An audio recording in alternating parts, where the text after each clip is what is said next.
and welcome to Ageless and Timeless.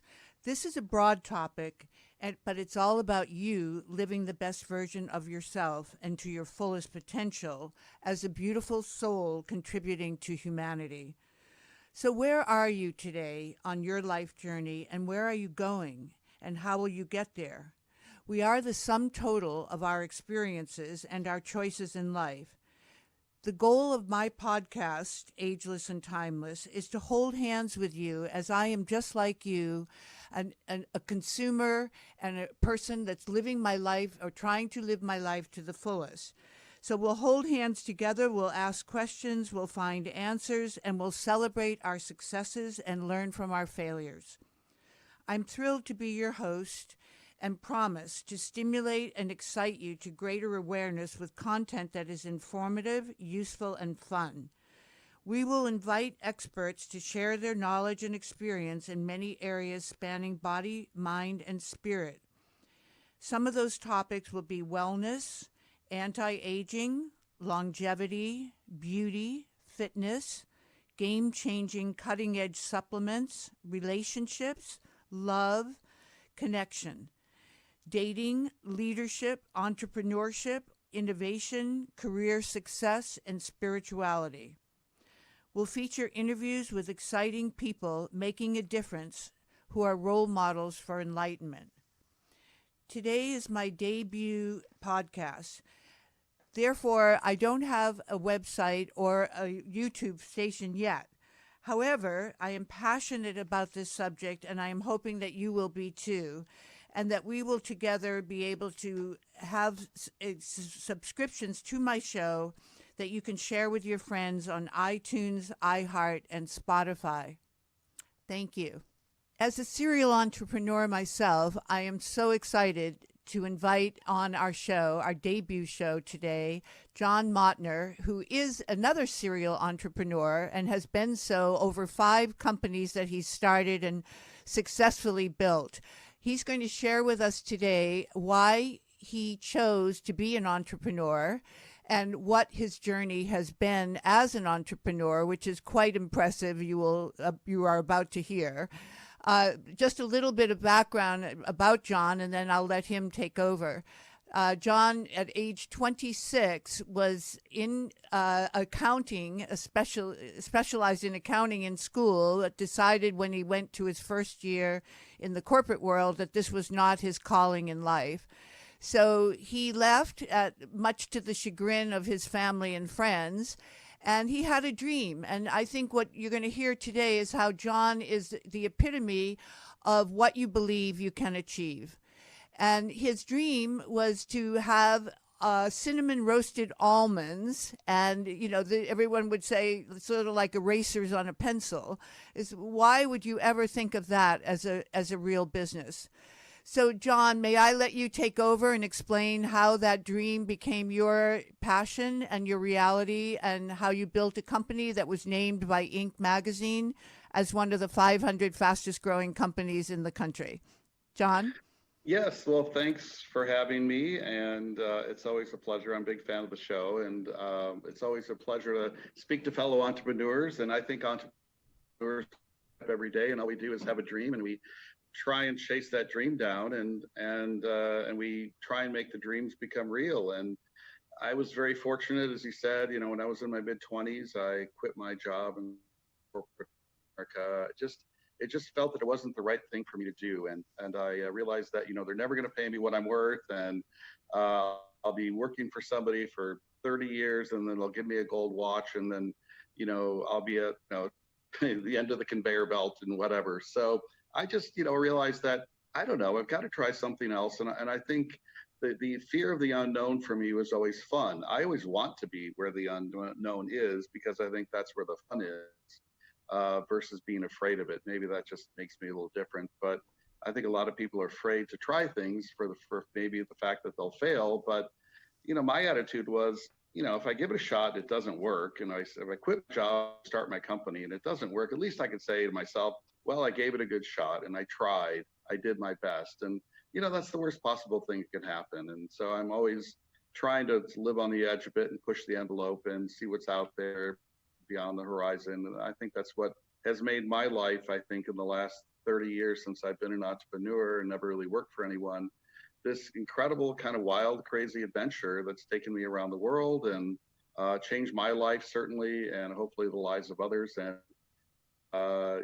having a dream is great, but living the dream is way better. So maybe I could talk about a little bit about how to do that and how to get the dreams that you may have, to become real, and what you can do to build a very profitable high company. And so I thought I would maybe share with everyone how that worked. Is that okay? I think that's wonderful. And I think to put it in perspective, John, you should comment a bit about the number of entrepreneurial companies there are and what the failure rate is, not to start out with a negative, but to put in perspective the reality of what it takes to be a success. So could you just take a moment and comment on? Yeah, I think the statistics are that, half the businesses fail in the first 5 years, which is really sad, because when it does, it kills somebody's dream. And I think there's a reason why so many dreams never come to fruition, and those that stick through it make it. And I think it comes down to simply one word: tenacity. Mm-hmm. I think it just depends on how bad you want it. Nobody said this was going to be easy, and typically it's not. And I think life has a tendency to test you, and the harder the test to pass, usually the bigger reward there is on the other side.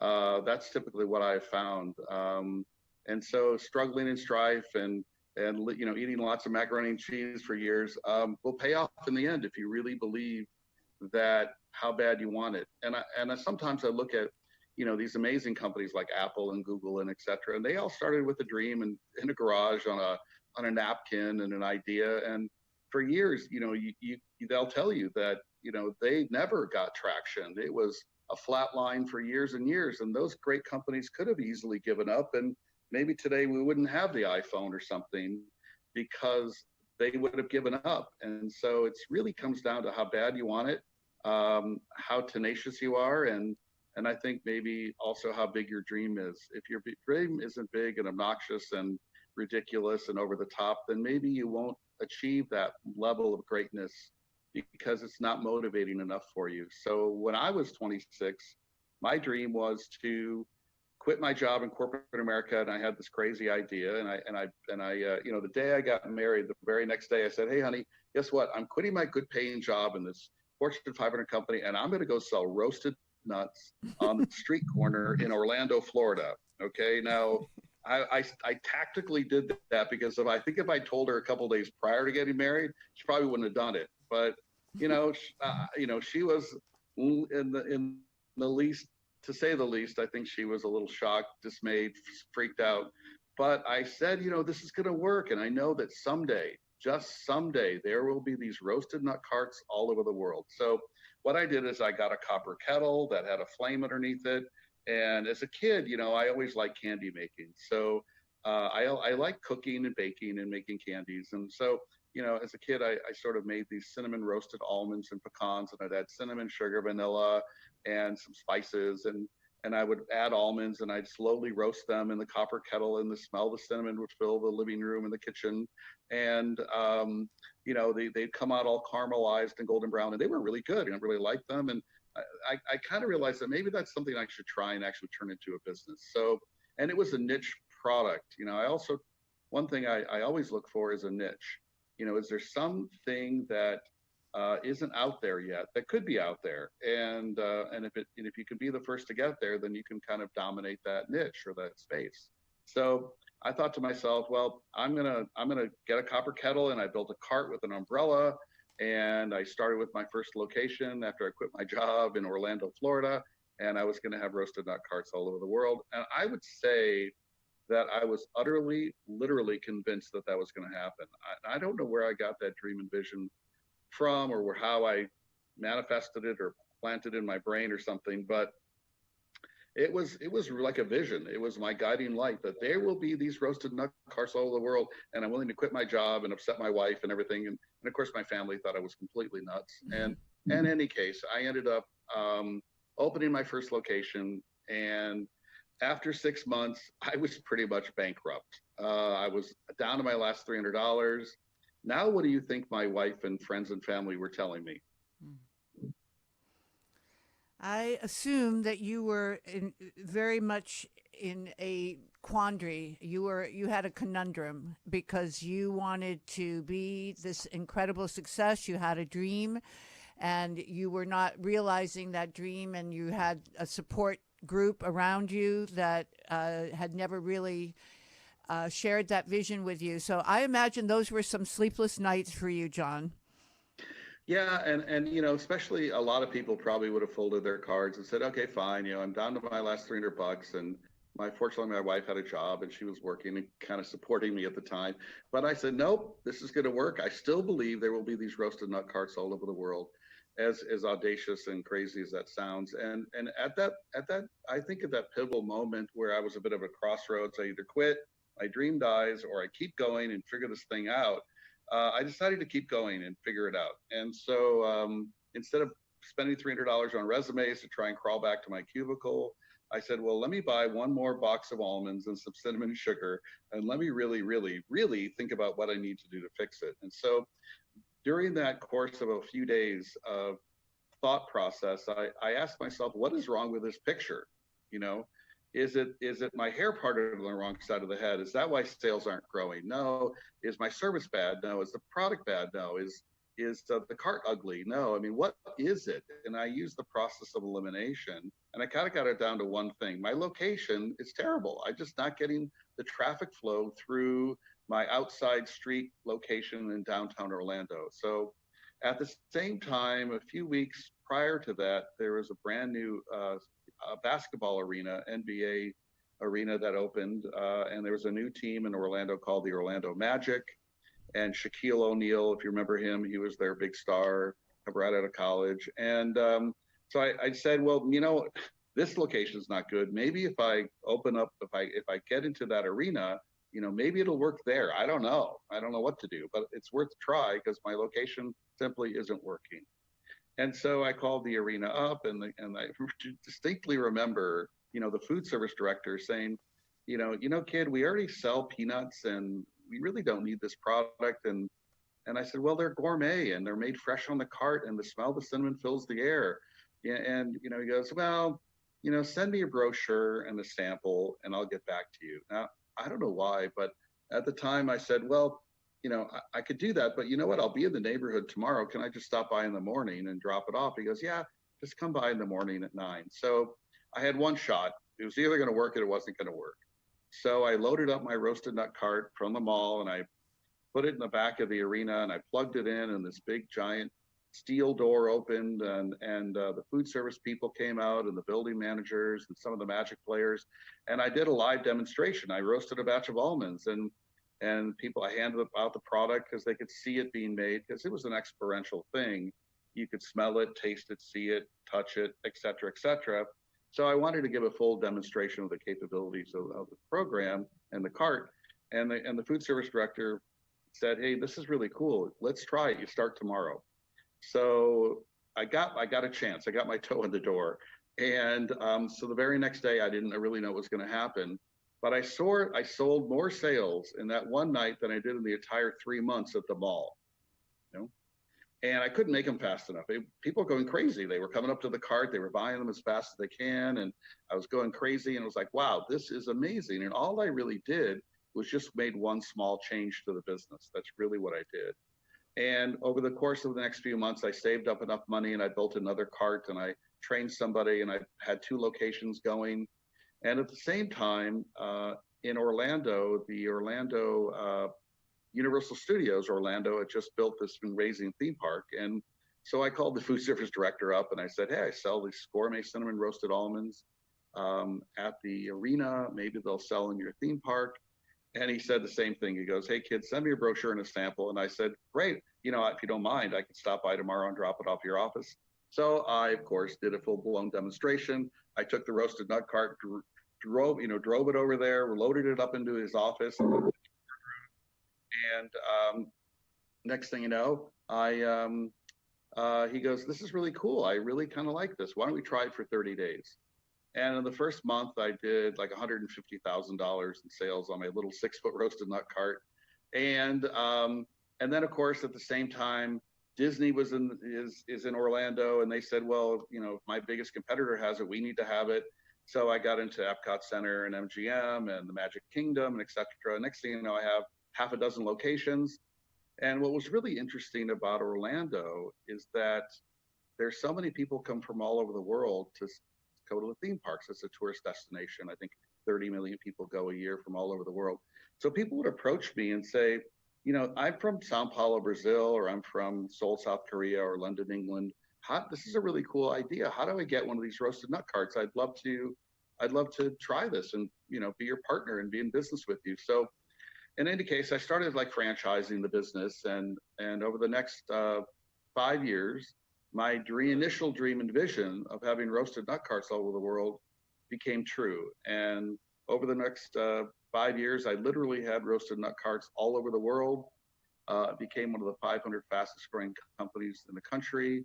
And it took me all over the place. And I went to the White House a couple times and written up in newspapers and magazines. And it was really a surreal, often at times, journey because I had simply chased down my dream and followed my dream. And I think finally I wasn't concerned about the fact that I'm not ready, or don't have any connections, or I'm not smart enough, or I don't have any money, or I don't know what I'm doing. All the negative connotations that could pop into your head as to why you wouldn't do it or why it couldn't work. But it was the one reason why it could, and just following my vision of just have roasted nut carts all over the world. And it changed my life, and it was an amazing journey to be able to experience that. Well, John, that's a fascinating story, and it's so inspiring. I'm sure everybody is just like, wow. However, you've somewhat simplified the reality that you built a company without any experience of building one of the 500 fastest growing companies. How did you learn OJT? How did you learn to be the CEO of a very large company, or at least a large, medium-sized company, Sure. in the time that while you were doing it? So you were learning by doing. Yeah, I was almost like building the airplane while I was flying it, Right. But I had some philosophies. First off, pour money back into the business. I paid myself next to nothing for the first 3 years. Later, then I could have Ferraris and Rolexes and vacation homes and things like that.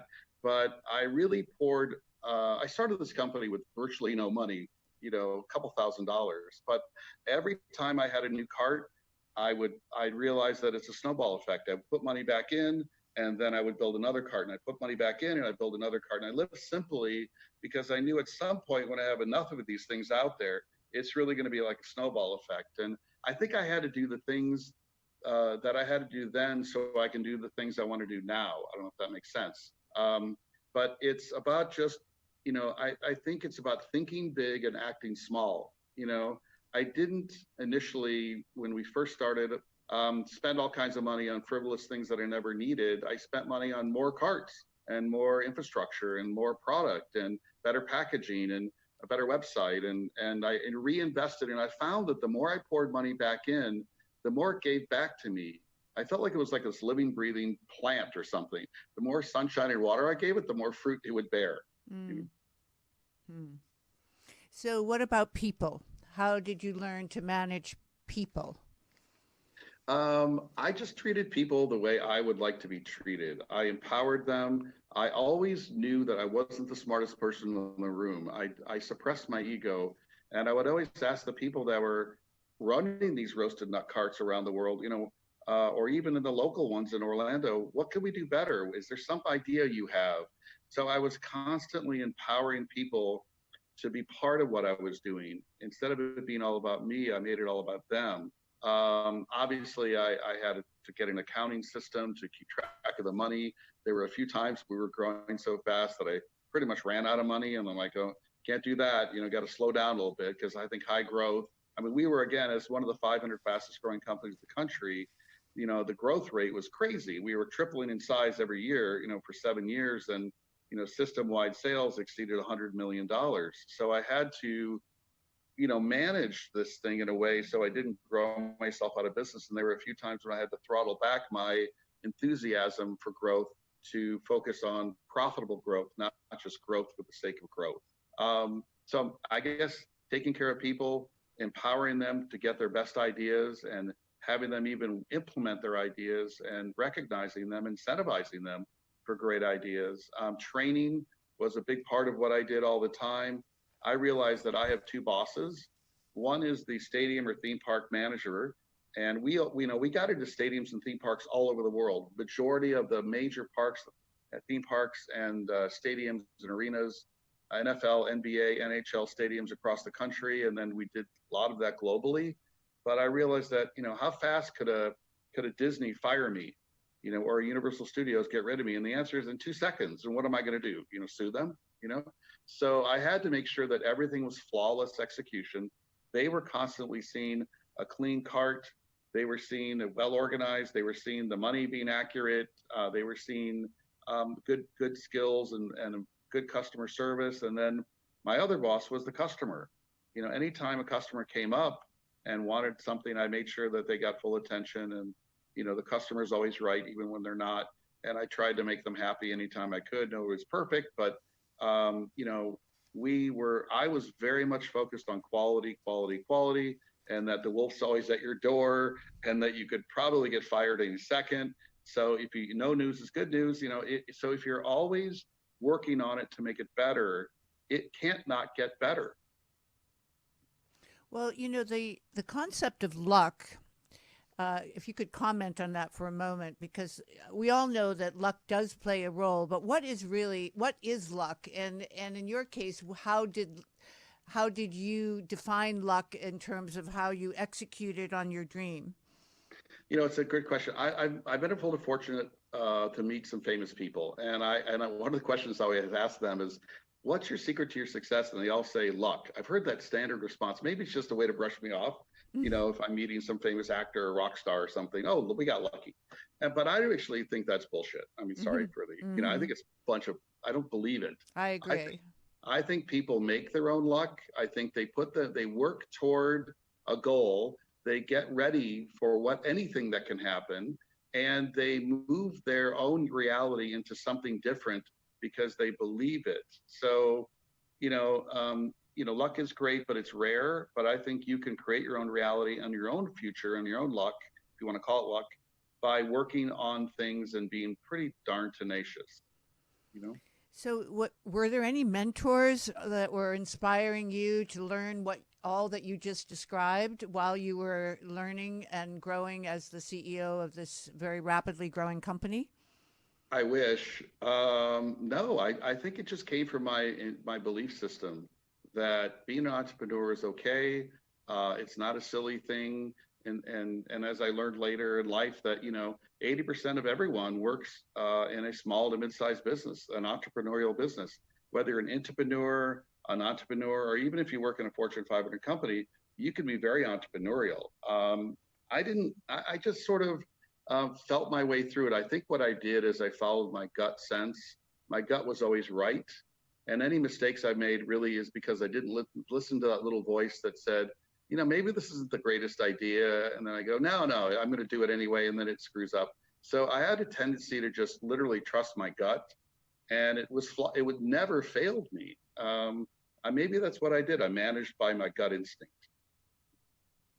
So during that time, there must have been some moments when you questioned your judgment and you questioned your wisdom about direction and decisions, even though you were, like you said, you were listening to your gut, but sometimes you didn't.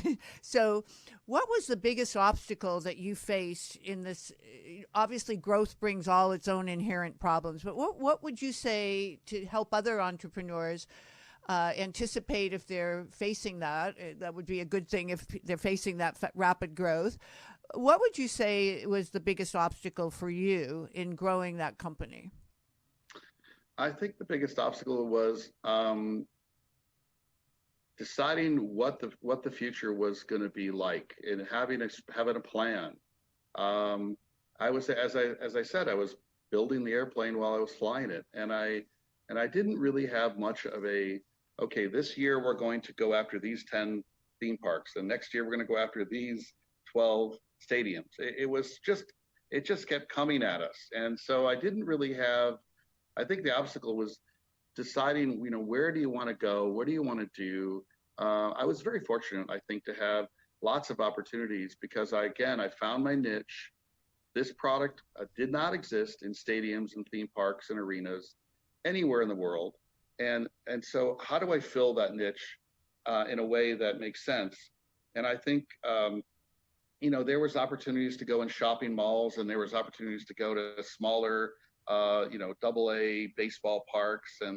But I really just concentrated on, where do we want to go? Do I want to be in the Madison Square Gardens of the world and the LA Forums, or do I want to be in some smaller, double A, theme, small theme park or some smaller venues?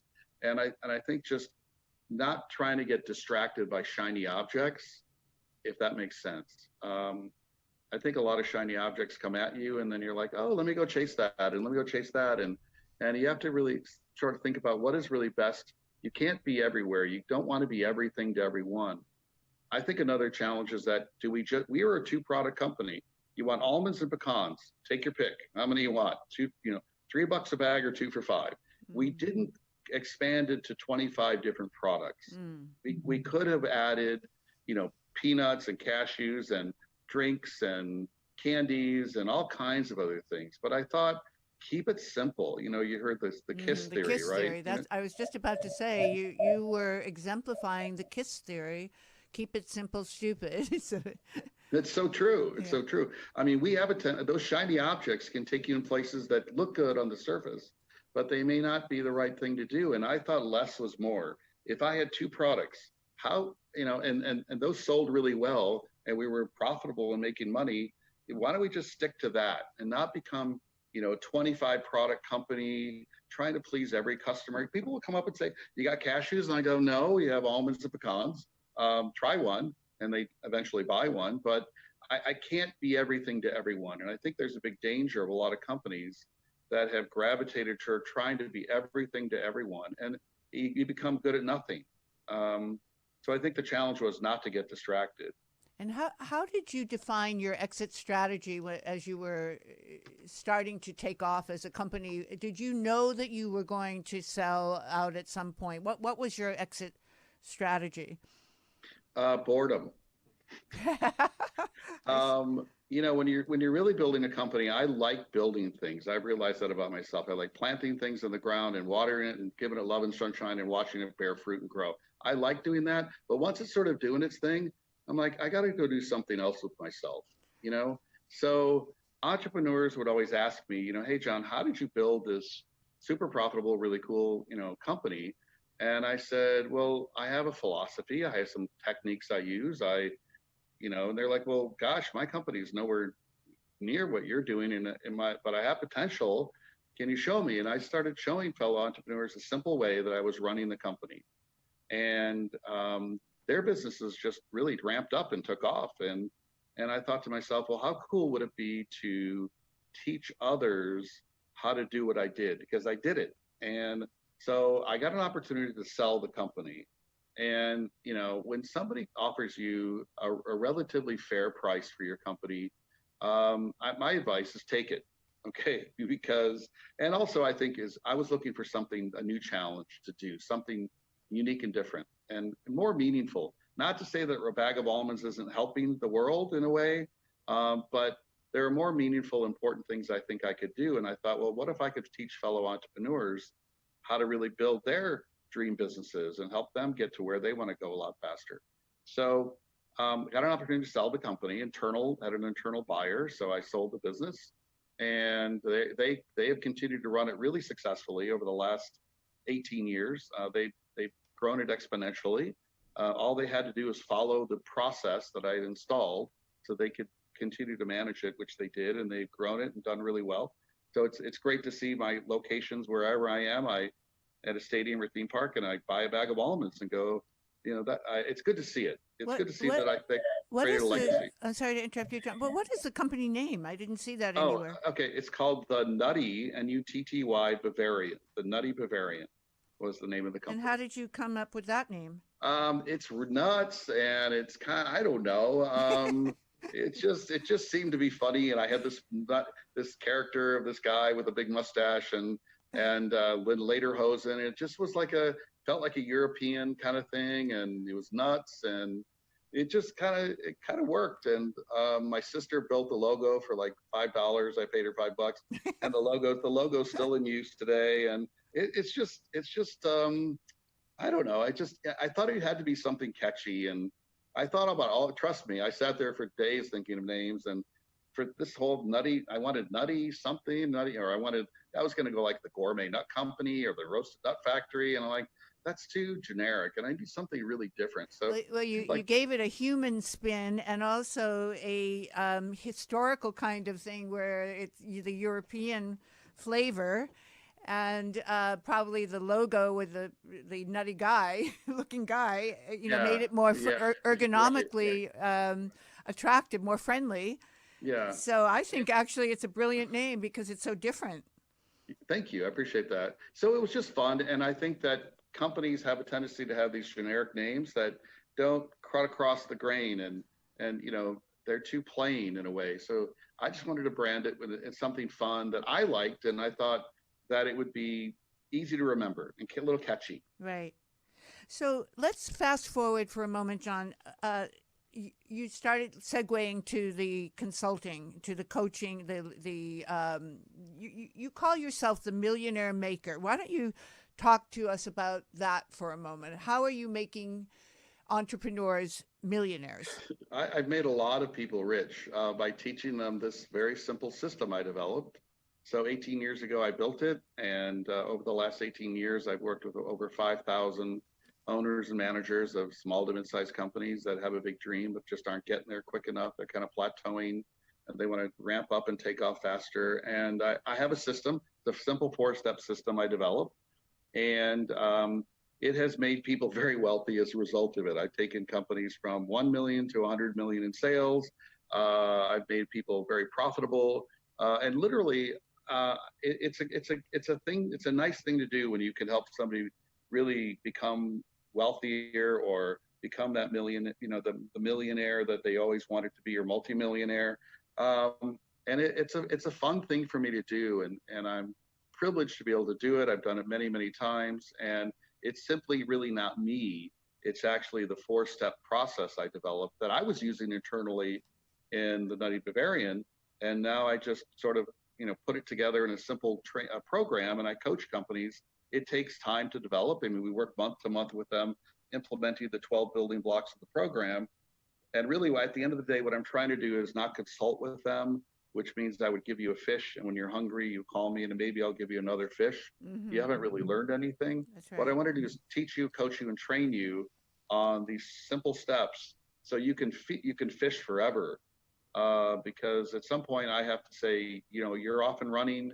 Great job. I've got 100 other companies I have to go work with, and you end up having a system or a methodology, and also kind of a philosophy that you can use forever to continually refine, grow, and improve your business. And I've worked with many companies of all industries and all sizes and shapes, but at the end of the day, they all have the same issues, the same challenges, and it's helping them kind of empower their people to work together to make things better. So would you share the 4-step system with us? No, just kidding. Of course, I would be happy to. Okay. All right. Anyway, so it's a very straightforward, simple approach. The underlying philosophy behind all of it is that you need to work on your business to make it better. If you keep doing the same things every day, what are you going to get?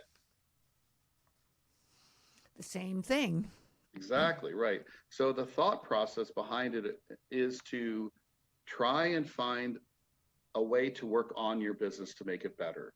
A lot of business owners go, I'm not growing, and I haven't changed. We're not expanding, and we're not making more money. I'm like, well, what have you done differently lately? Nothing. Well, of course, right? Nothing's going to change unless you decide you want to change it. You commit to it. You have a plan of action, and you implement change in your business. And that's what I was constantly doing. I mean, I was constantly tinkering with my roasted nut carts. how do I make them better, faster, more efficient, more attractive, better colors, awnings, the ergonomics of the cart. How was I was constantly I was a little obsessed, I think, actually, between you and me, in terms of wanting to always make it better. But I think it paid off in spades because it got better, you know? So I wasn't in my own way to say I've got it all figured out and there's nothing I can ever do to make it better. So the overarching philosophy of these 4 steps is that make it better all the time. There is no end to how better or more interesting or creative your business can be.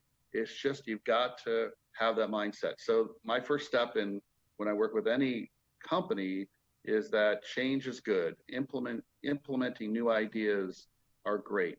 The other thing I tell every business owner that I work with is that I know absolutely nothing about your business, which is true because I don't work there. I mean, the people, the owner and the managers and the employees, they are literally the experts. They're there every day, day in and day out, year after year. And I profess to know nothing about the business. Even after 18 years and thousands of owners and managers, and I still really take that attitude that I know nothing because I don't work there. And the technical knowledge and the deep understanding of what really goes on inside the business is within the people that work there. So my I don't know if that helps, but that's my opening statement would be is that you got to make it better all the time, and that you have to be open-minded to wanting to change things. And I think too, when you come into the room as their consultant, they're looking for you to give them answers that and for you to be the proactive one. And actually, the work that has to be done is really with them, and that's something that you have to instill in your opening remarks. Like what you just described is, I don't know anything about your business. You do, and your people do. That's basically telling them that you've got to do the hard work, the heavy lifting here. Yes. I mean, I profess to know nothing. I don't do any work and I don't answer any questions. Okay. And the reason I say that is because I know nothing, because they can go deep into the other day I was talking to a client who's a manufacturing company. He's like, our L24 J-bill actuating saw, if we adjusted it 3 degrees to the left, I think we get better quality. Now, how am I supposed to know that? Right. I don't know that because they run that machine every day. So I don't know anything. And I also say I don't do any work because I put them to work to identify and then solve their own problems that they know about and creative opportunities they can implement. And I don't answer any questions because I want them to have self-epiphanies. The other day an owner's asked me a simple question. What should we do about this particular problem? Or what do you think about that idea, John? And I said, what do you think? And the owner goes, I think we should do this and this and this. And I go, you know what? You're probably right. Because the reality, they know the answers. And I think they just want somebody to say it's okay and bounce the idea off of someone that's can give them perspective. And 99% of the time, they're exactly right. So I have number 1, work on your business to make it better. Change is good. Implementing new ideas is great. I know nothing about your business is the kind of your byline. So if we're going over the 4 points, where am I in the 4? I haven't even started yet. Oh, okay. You were giving me the preface. Okay. So I'm giving you kind of like a preamble. Oh, all right. Okay, good. Excellent. So let's talk about the actual 4 steps in this process. Right. Okay. Which is very simple. It's painfully simple, but rarely ever done. And it was what I was doing all the time. So what I do is I start out, the very first step is called discovering. Okay. That's step 1. Step 2 is implementing. Step 3 is called aligning. And step 3 is sustaining. Discovering is really about what are your people thinking right now that could be an opportunity to improve the business, could be a problem, a really creative out-of-the-box idea. What are your people thinking? So in discovering, what I do is I, again, profess to know nothing because I don't. And then I get a cross-functional team of employees, somebody that sweeps the floor, to the president, to some of the managers and different levels and different backgrounds, experience. Basically a team of about 10 people to discover what they're thinking so they could identify what is holding us back and what's a killer idea we could implement, excuse me. And then so the first step is we create a safe environment. We take these 10 people, typically the companies I work with have 10, 20, 30, 40, 50 people, typically sometimes 1,000, but typically they've got around 10 people they can grab together, put together. And the first 90 minutes, what I'm doing is I'm getting them to open up and think in a creative idea, problem identification, ideation, what's a killer idea, and get them to be okay with sharing something that they've been thinking about for a while. And typically in the first 90 minutes, we go around the room and we get the best ideas surfaced and we talk about them openly. Nobody's going to get chastised or laughed at or no reprisals, from the owner. It has to be a safe environment and you can get the best ideas surfaced. And what happens is the floodgates start to open and these amazing ideas from people that otherwise never would have been asked. Hey, Tony, you're on the shop floor setting that piece of equipment up, or you're out in the field, digging a hole and putting in the piping for the electrical work. What are you thinking that's going to make something more efficient, productive, profitable, that'll help us? What are you thinking right now? And I think by them talking to me and them opening up and being okay with anything and everything they can think of will generate a tremendous amount of amazing ideas. I kind of call it treasure because the ideas in their mind are literally very valuable. They're like treasure. So in the course of the first 90 minutes, I sit around the table, we have lunch, we find 100, 150, maybe 200 really amazing things that the company can do immediately to grow faster and make more money, et cetera. And that's part of the discovery process. And that's a lot of ideas being generated really quickly. Then also in the discovery quadrant, or the first of the 4 steps, we organize those ideas. I mean, imagine you're looking at a wall of 100 sticky notes, right? I mean, where do you start? How do you get your thinking organized? So we work with them for a few hours to sort of sort them out, get the cream to rise to the top. What are the biggest and best opportunities? All ideas are valued, but which are really the top 10 most critical things that we can implement right now that'll make the company better? So that's step 1, discovery. Any questions on that first step? No, that's very important because you are involving everybody from the top to the bottom, and that's right there a statement unto itself about valuing your employees and validating their ideas to make them feel important and therefore ensure their loyalty. So I think that's brilliant. Plus, you never know where the idea, the little gem, will come from. I could tell you, can I tell you a story real quick about a guy named Richard Montanez? I don't know if you've ever heard of him or not. Probably not. No. Most people never heard of Richard Montanez.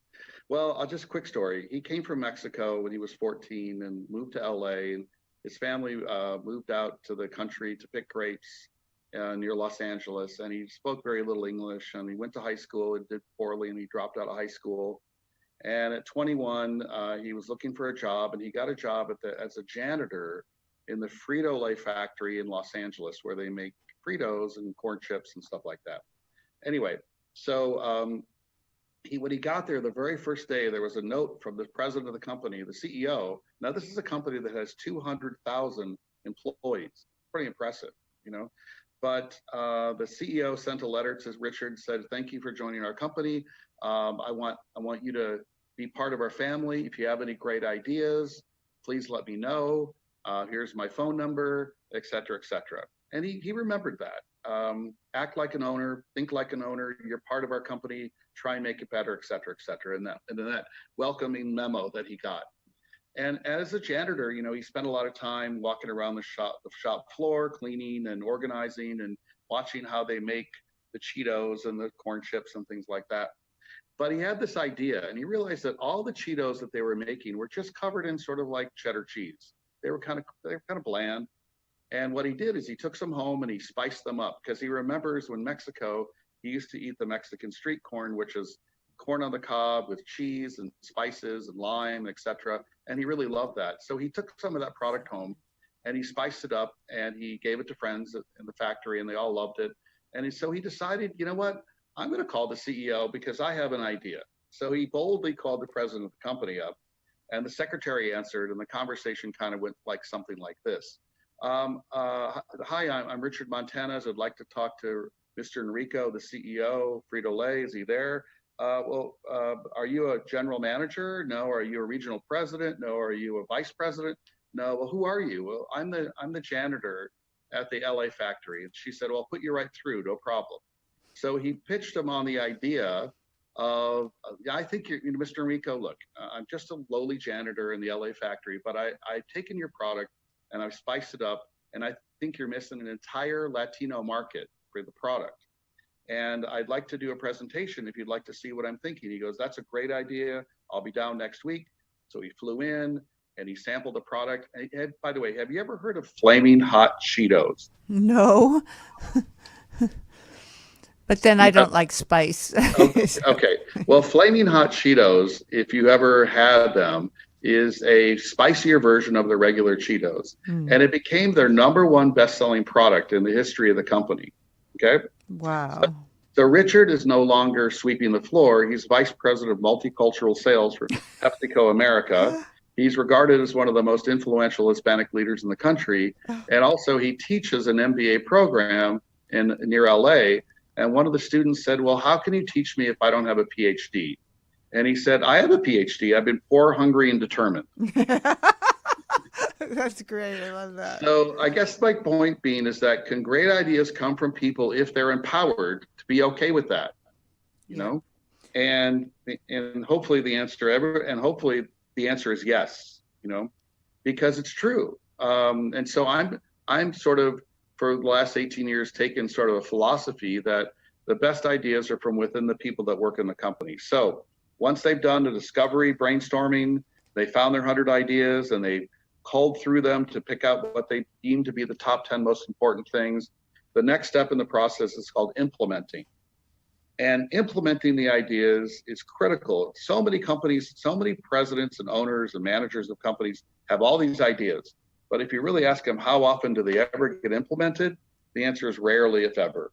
So I'm really teaching them what I call tiger teams, which is a great way to implement your best ideas. And a tiger team is simply 4 to 6 people that have different backgrounds and disciplines, more cross-functional, where they have insight into the issue, whatever it is. It could be sales, marketing, production, inventory control, shipping. It could be 1,000 different things.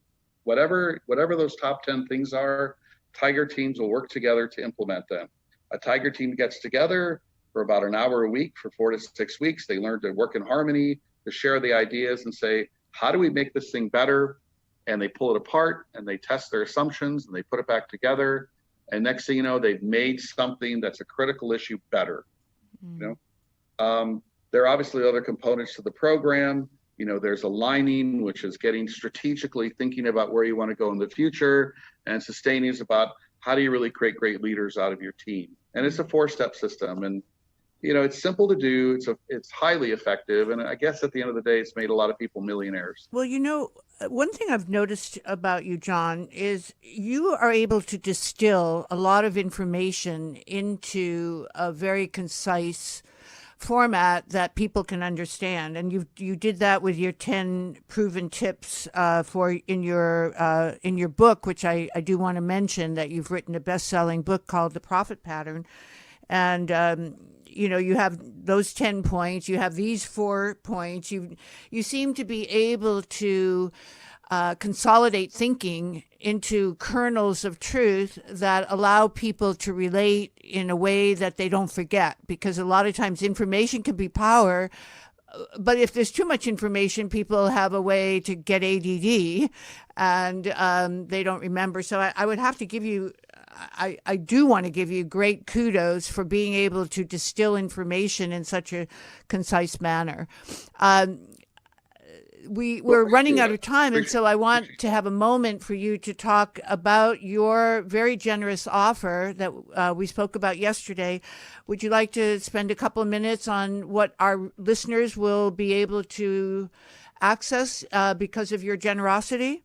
Yeah, absolutely. I mean, I love helping fellow entrepreneurs. I mean, if I can help somebody build a $100 million company, then I'm happy to do it. Even if you're starting out and you're one person sitting around going, how am I going to do this? I've been there. So what I want to do is, you know, maybe for those who are listening, You can, give me a call, send me an email.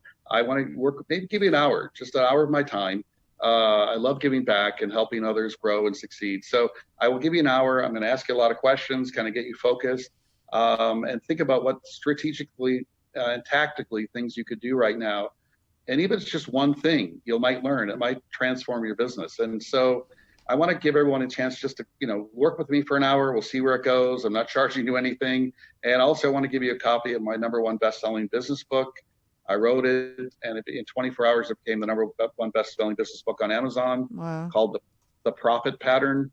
And it's really interesting because it's all about the same similar problems every business has and what everyone can do about them right now to get those things out of their way so your business can flourish and grow faster. I would love to do that. That's where that 10 proven tips that I was mentioning is so succinctly itemized for people. So how would our listeners reach you, and what could we give them a code? Like I was thinking Ageless 1, so that that they're coming because they were listening to this podcast. So how will they reach you? So they can probably send me an email and just put, "Hi John, this is from the web, podcast called, Ageless and the #1." Yeah. My email is John, JOHN, and then .Mautner, which is MAUTN as in Nancy, ER, MAUTNER at learn, LEARN, COSI, COSI.com. So John.Mautner at learn, COSI, COSI, learncosi.com. They can also give me a call if they want my number. Happy to give my cell phone out. Okay. I don't mind. It's area code 312-371-7929. That's 312-371-7929. Best way to reach me is probably send me a text message and just mention that we met on the air and put the code in, and happy to schedule a time to chat. And John, if they decide, if one of our listeners calls you and you go through that 1 hour consultation, which is so generous of you, and then they want to sign up for one of your programs, what else was there that you had mentioned yesterday that you would do on the actual boot camp or the 1 year consulting program? It depends on the size of their company and complexity of their business, but they can go into an intensive 1-day session with me that literally will get them absolutely to identify those top 10 things and how to implement them with Tiger teams. And when they leave the room, they know exactly what to do and how to go do it. Typically, companies can find a few $100,000 or a few $1 million in that 1-day session. And then for the larger companies, it's a 52-week program, coaching every week. You kind of go month to month through it. And it's very transformative. And I've been, again, teaching that and training and giving those tools to companies for 18 years. So it's a lot of fun. John, is there anywhere where that is written in a website or somewhere that they can, yes, prospect could read about it? Yep. So that if you go to our website, which is learn, LEARN, COSI, COSI.com, okay. There's all kinds of good stuff in there. Mm-hmm. Okay. It looks like our time just ended, John. I can't believe how fast the time went by with you, and that's why I think there'll be a sequel if you're okay with that. Love it. However, I did want to thank you so much for sharing your thoughts and your insights, and what an inspiring story you have to tell. So thank you again, and we will be talking with you in the future, I am sure. Thanks for having me on the great show. Okay. And the show, really enjoyed it. Thank you. Bye-bye. Bye. We just had an amazing interview with John Mautner, and hopefully those who are listening will take his offer seriously. If you are an entrepreneur and you do want to listen to him engage with you for 1 hour and give his insights on your specific situation, once again, his email is john.mautner, MAUTNER, at learncosi, COSI.com. He also invited you to text message him if you would like to approach him that way. His number for cellular number is 312-371-7929. And please use the code AGELESS1 so that you will receive that 1-hour consultation at no charge. Also, he will lead you to the one-day session option if you're interested, or if you're a larger company, the 52-week program that's been so successful over 18 years. Well, thank you for listening. This is Michelle Hughes at Ageless and Timeless. I wish you all a beautiful day.